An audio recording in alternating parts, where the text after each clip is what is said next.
Hey guys, and welcome to a postmortem of a failed key. This is a plus 12 Temple of the Jade Serpent, and interestingly enough, right after I did this key, I did another plus 12 Temple of the Jade Serpent, and that one I timed. So I'll be using footage from both to kind of compare what we did wrong here and what we could have done better from that other key. So we'll kind of go back and forth, and I'll kind of show you what we did wrong here and then what we did right in that one. And the failure basically starts right away. So also, if you are an elemental shaman, I'll have the build that I'm using up on the screen so you can kind of follow along with what the purpose of what I'm doing and how I'm playing. All right, so let's just go right into it. Like I said, the failure starts almost immediately. So right away, I'm going to interrupt this water speaker, which turns out to be a terrible idea because I didn't realize the importance of Tidal Burst. So you can see he's starting to cast Tidal Burst. My interrupt is on cooldown. Had I known that this was such a powerful cast, I would have probably saved my interrupt for this, or at least tried to stun it. Because that is going to line up with this Tainted Ripple. And both of these abilities going off at the same time is going to be a little devastating for the healer. So you can see our health pools drop almost immediately, just all the way down. And then on top of that, this double overlap of Quaking is what's going to finish off the Windwalker Monk here. So just a lot of damage going out right away. And then it continues a little bit more. I feel that I got out of this circle, but as you can see, my foot is just barely touching it. I felt like I was fine. Clearly, I wasn't. So be very careful in these hallways. It's very, very tight in here. You really need to be optimizing your space as best you can. For these Tainted Ripples, what you really should be doing is trying to line of sight yourself. So I should have been standing over here, waiting for it to go off first before coming back and attacking it. But these little waterways have collision and can be really, really difficult to like maneuver around. So especially as I was still trying to get used to how you should approach this dungeon, you won't be seeing much of that. So be careful with those Tainted Ripples. They do a ton of damage. It really helps out your healer if you can help kind of like line of sight those things. Again, the positioning could be better all around from the tank, from us as DPS. We could have been handling this better. The healer does actually a pretty good job of keeping everyone alive. And I kind of just end up focusing on just keeping myself alive. So for this hallway, really be paying attention to those water elementals and those tidal bursts to really help negate some of that insane damage that you're having to deal with, especially when these things have raging. If you're doing this during a raging affix like we were doing, like right here, what I should be doing is going ahead and running back around, but I didn't do it quick enough. So again, we're all getting hit from that Tainted Ripple. So that's pretty much it for this hallway. Nothing else crazy goes on here. So the next thing we're going to do is we're going to jump into that first boss. Alright, so here we are at Mari, the first boss of the instance. So basically just a normal opening, everyone's using their cooldowns. I'm going to use Hero here in just a second. Probably should have used it a little bit sooner, but that's okay. And here comes the first mechanic. So the Windwalker has the puddle ability. I don't know exactly the name of it, doesn't matter. But it'll put down a puddle on the ground that will suck you in, as well as do a lot of damage for anyone who goes into that puddle. So what you should be doing with this is taking it far out of the group, so it's not an issue. Unfortunately, maybe he hasn't done the dungeon before. He puts it right in melee, right next to the boss. So this is a terrible placement. Again, probably his first time. These are all new for a lot of people. So this is going to be a huge issue for me in just a second, and we'll get into that. So like I said, it should be outside the group, but I'll show you exactly where you should be putting it in just a second. So now he's using his wash away, like that beam mechanic. And here's where I make my mistake. I greed damage here, and what I should be doing is just running around this puddle already. I stand right here, and this, basically I'm already dead. At the last moment I try to correct it, but I get bounced up in the air, and I die. So I should have just gone ahead and run around it. That's really my fault more than this. You can work around the fact that this was here. I was greeting damage, really my fault. You still should be putting these away back here, but that's really my fault more than anyone else's.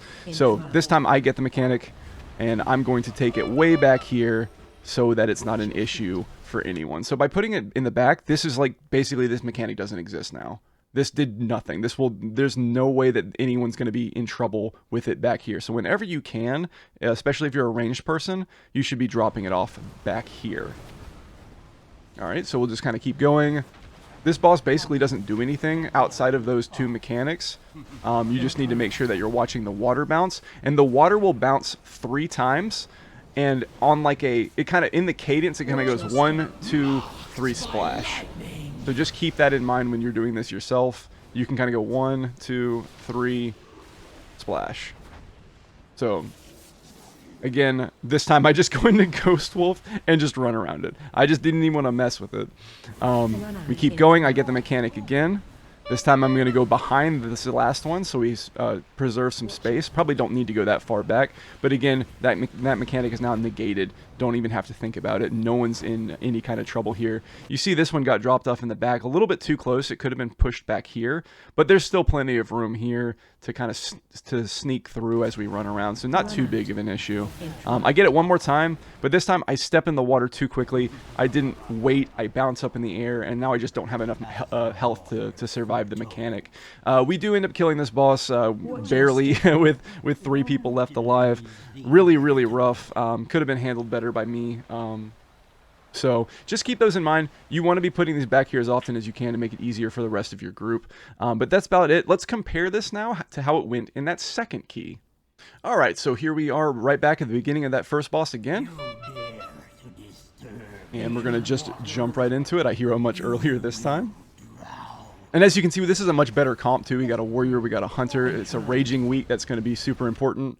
As you can see, the hunter gets the mechanic first, and look where he is. Right in the back. Perfect placement.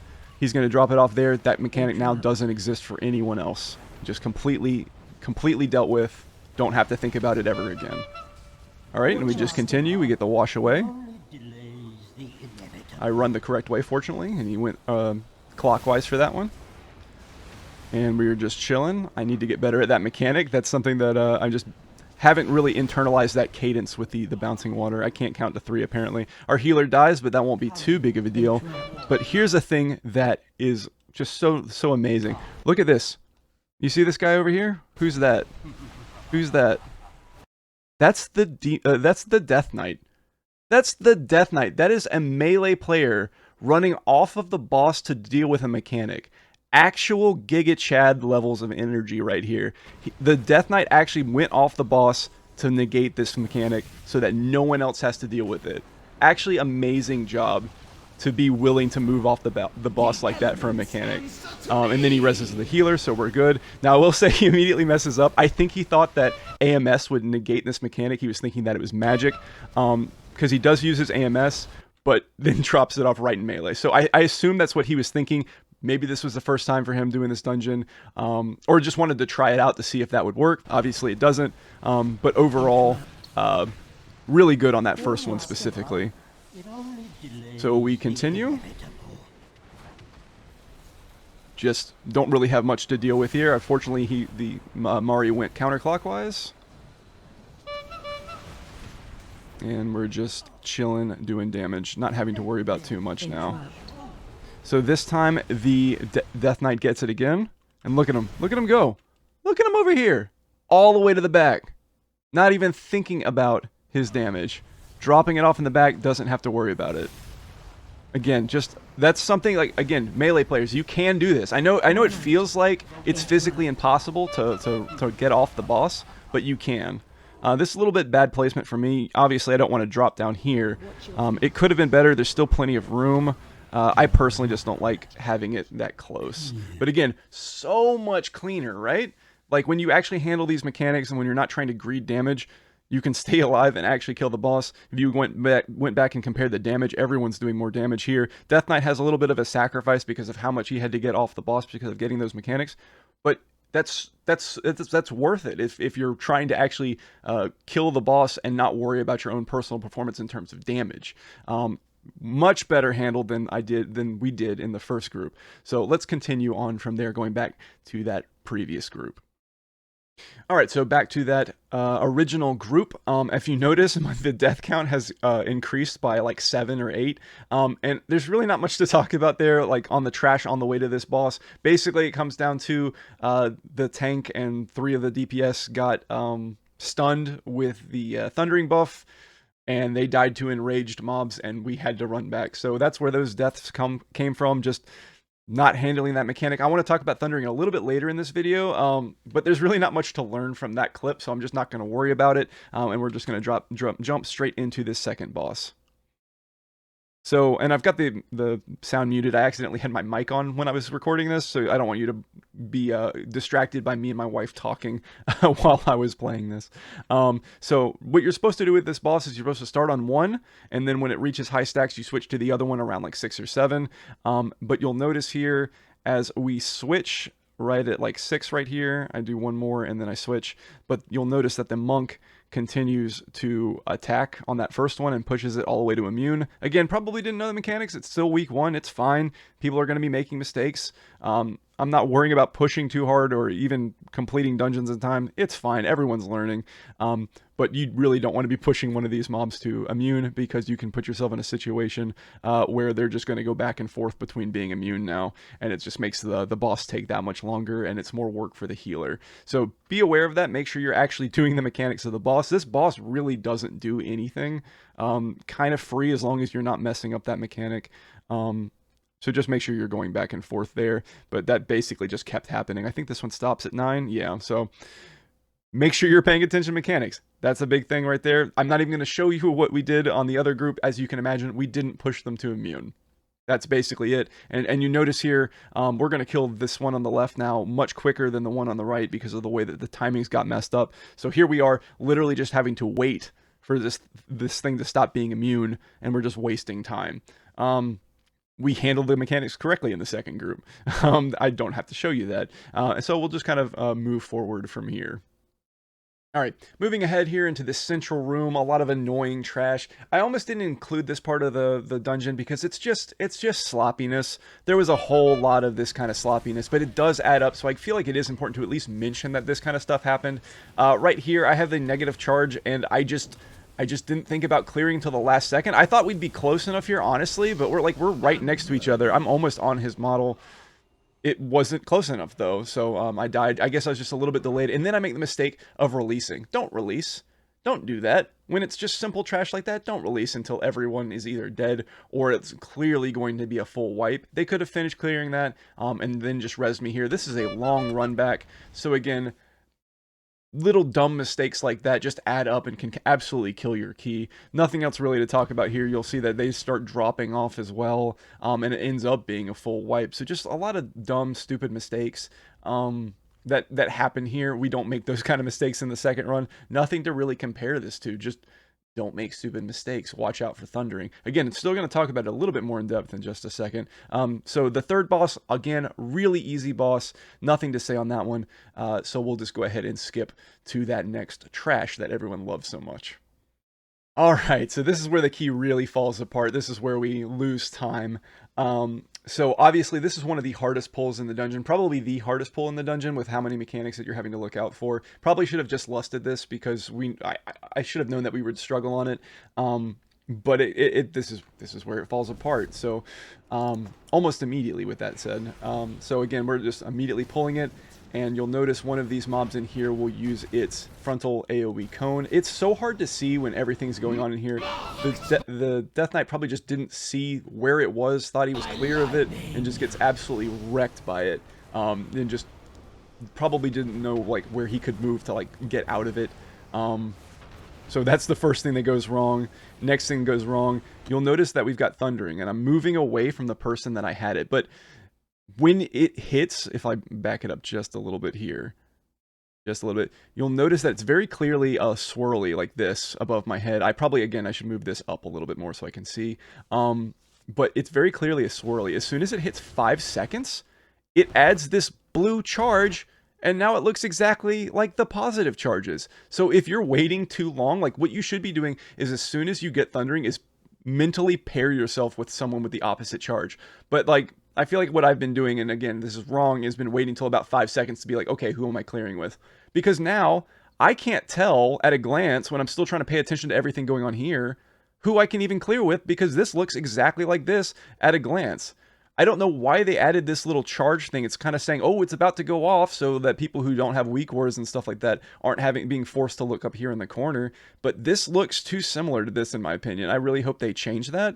That's going to wreck pugs a lot of times until we get more used to it. But this charge thing needs to look different. So now I'm thinking that I have no idea who I'm supposed to pair with. I'm blue, right? That's blue, that's blue. My charge person is probably somewhere in here. So at the last second, I'm like, well, who am I trying to pair with? And we tried to pair with each other, and we were the two negatives. So our whole group gets stunned here, and obviously that is not going to go well. But again, that graphic is really terrible. You really need to be looking out for that and be pairing up with your person before you even have to deal with it and actually worry about clearing. You should be picking your partner at 15 seconds essentially. But obviously we didn't do that here, and yeah, things went poorly. And if we go into that next poll now, most of us don't have CDs. I still don't hero. I don't know why.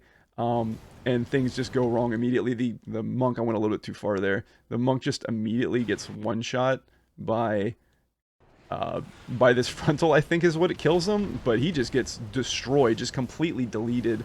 And yeah, and you can see how quickly these things can fall apart. This pull's difficult, especially with all the mobs that get spawned. And again, it's just too much for the DH. He probably didn't have cooldowns. And so he dies. So now I'm worrying about trying to kite these things backwards. We're still managing to kick things.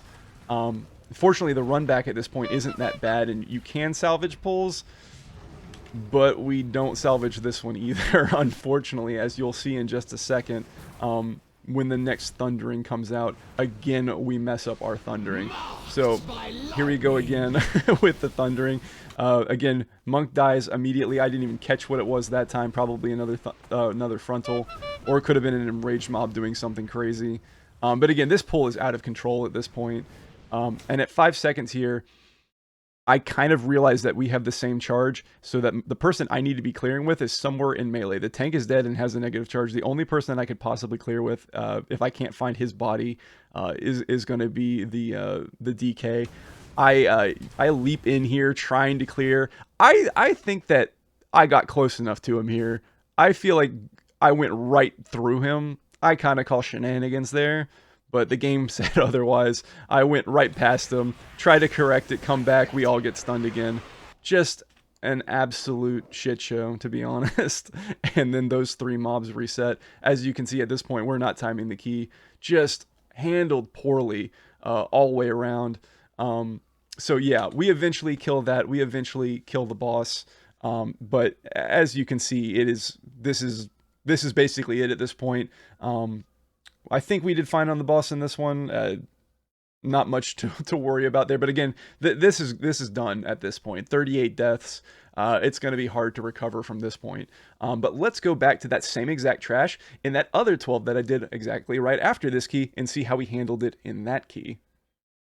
Alright, so that same group of trash, but this time we'll handle it a little bit better. We still almost wipe, but it does go a little bit better this time. So this time we're able to just kind of set up our cooldowns just a little bit better and get going on this trash right away, because we're not having to worry about thundering. Thundering comes out a little bit later in this.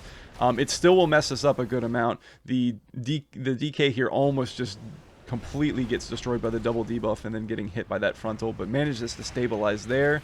And then as thundering comes out here, is when things kind of go a little bit wrong, and not really because of thundering, but probably because of trying to set up for it. So as the thundering comes out, you can see that this frontal cone is already being cast, and right as that cast comes out, the hunter tries to reposition, probably trying to come towards me, but then walks into this frontal and just instantly dies. And then the tank also instantly dies, but I'll show you what that was. The tank is actually about to get hit by 2 different dark claws while both of these mobs are enraged, and that is just going to instantly knock him out. So just a bad overlap there. Maybe I should have tried to get a stun out. Maybe I should have knocked him away. That may be a little bit too much of hoping for precognition there. But just a bad overlap for the warrior. Fortunately, we're able to kind of recover here.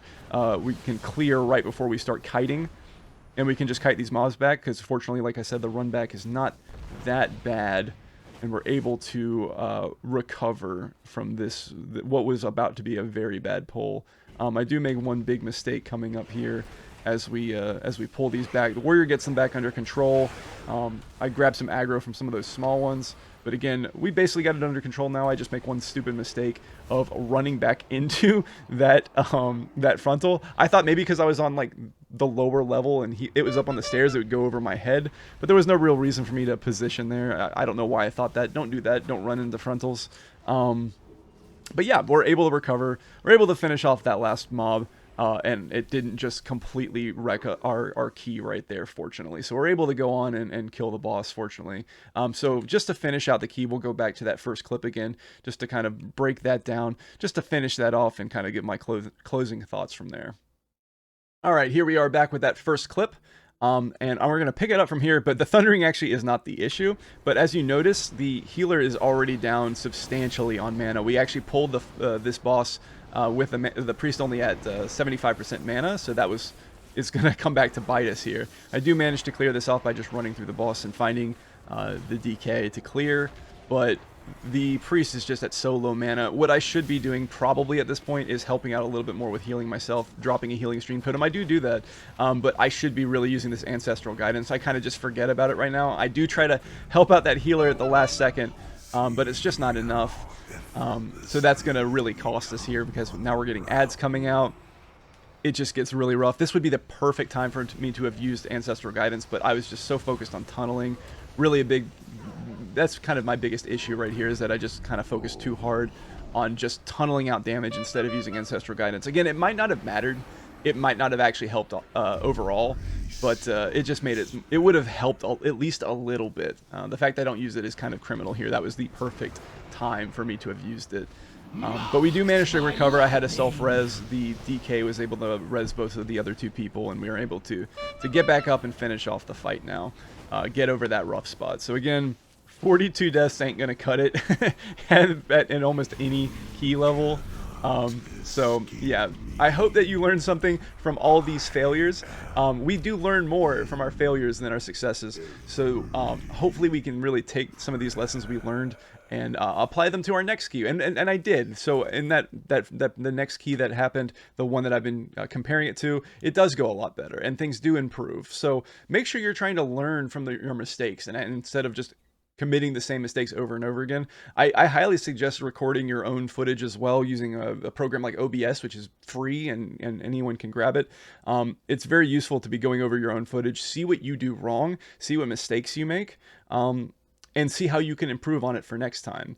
Lots of little things in here, a lot of failures. So this, I feel like, was a great dungeon to look at and compare some of those failures and hopefully improve on them in the future. So I hope you learned something from this. And also, I just for my Elemental Shaman community out there, you'll notice that I have 38k down here, and I'll post on screen what I did in that next group, like 5,000 more DPS, just because you're able to set up more. If you're constantly dying, you're not going to get a chance to get going, especially with the build that I'm using. There's just so much ramp. In fact, that's one of the things about Elemental Shaman, is that you need to be able to ramp. So if you're constantly dying, you're not going to be able to pop off and actually sustain something if you're just dying constantly.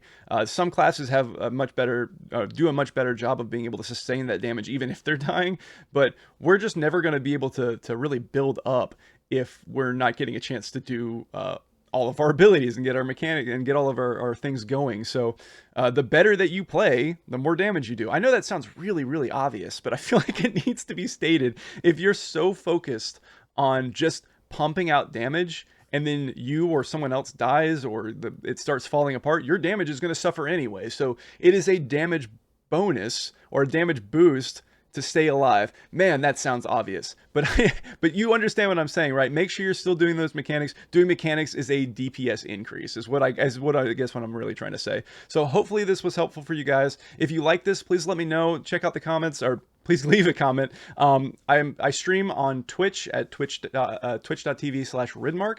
Come check me out. The link's in the description below. And yeah, so if you like this, let me know. I'll be doing more of these. This is the kind of content that I really like doing, is kind of breaking things down, seeing what goes wrong and trying to improve on it from there. All right, guys, thanks so much for watching, and I'll see you in the next one.